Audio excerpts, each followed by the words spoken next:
should hang their head in shame.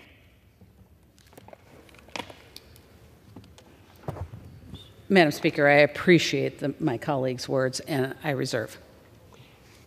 The gentlewoman from New Mexico is recognized.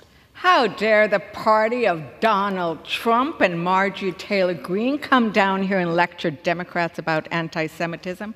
Remember, the leader of the Republican Party, Donald Trump, dines with Holocaust deniers and said there were fine people on both sides at a rally where white supremacists chanted, "Jews will not replace us." Representative Marjorie Taylor Greene appeared on stage at a white nationalist rally alongside a Holocaust denier. She tweeted out anti-Semitic videos and talks about Jewish space lasers. Madam Speaker, I'd like to enter into the record with unanimous consent the article from Politico titled, "Donald Trump Dined with White Nationalist Holocaust Denier Nick Fuentes." Without objection. I'd like unanimous consent to enter into the record an article from The Atlantic titled, "Trump Defends White Nationalist Protesters, Some Very Fine People on Both Sides of the Aisle." Without objection. I'd like to unanimous consent to enter into the record House GOP overlooks internal anti-Semitism, points at Democrats.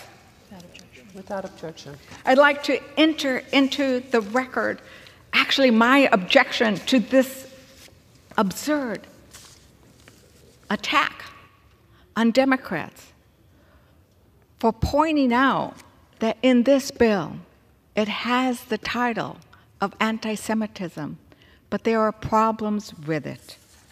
We need to address anti-Semitism and look at the root causes. Instead, what are we doing?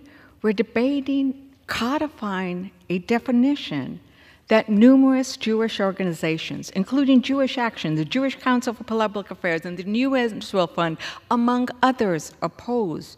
The reason these organizations oppose it is because we cannot equate criticism of Israeli policies with anti-Semitism. They are two very different things. And we need to remember that we are constitutionally bound to protect free speech, even and more importantly, when it is speech with which we do not agree. Yesterday, for example, in the Rules Hearing Committee for this bill, Representative Fry called Prime Minister Netanyahu's work in Gaza remarkable. He praised it. I personally don't think it's remarkable that over 35,000 people, and most of them children and women, are dead. I don't think it's remarkable that over 130 hostages are still not home. Netanyahu is being protested in his own country for these and many other things. I don't think it's remarkable that 27 kids have already died of malnutrition and that famine is imminent for 1.1 million Gazas. Saying none of this is anti-Semitic. I'm Catholic with Sephardi heritage, and I think that my love that comes from the teaching and my spirituality calls upon me to talk about these things, and that is not anti-Semitic. And that's the worry that these Jewish organizations, the ACLU and others, talk about today.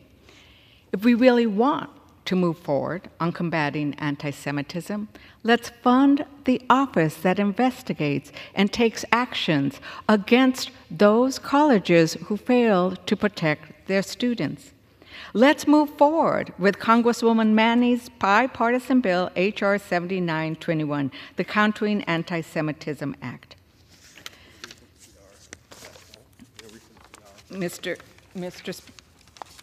Madam Speaker, if we defeat the previous question, I will offer an amendment to the rule to bring up H.R. 17, a bill to help end pay disparities for women in the workforce and strengthen our economy. Madam Speaker, rising costs are affecting American families and the American worker. But instead of helping families put more money in their pockets to save for retirement, to send their kids to college, or to simply put food on the table, House Republicans are focused on helping big oil and big mining corporations. My colleagues constantly talk about the economic hardship Americans face, but instead of bringing legislation to actually address that, Nearly every bill in this rule would create a corporate giveaway at the expense of our public lands. We see where their real priorities are, with the biggest corporations, foreign corporations, even Chinese corporations. But House Democrats are focused on the American people. That's why we must bring up H.R. 17, the Paycheck Fairness Act, to address the wage gap for women in this country and make sure families aren't cheated out of dollars in the paycheck that they deserve. Madam Speaker, I ask unanimous consent to insert the text of my amendment into the record, along with any extraneous material, immediately prior to the vote on the previous question. Without objection. Madam Speaker, to discuss our proposal, I yield 3 minutes to the gentlewoman from Connecticut, the ranking member of the Appropriations Committee, Ms. DeLauro.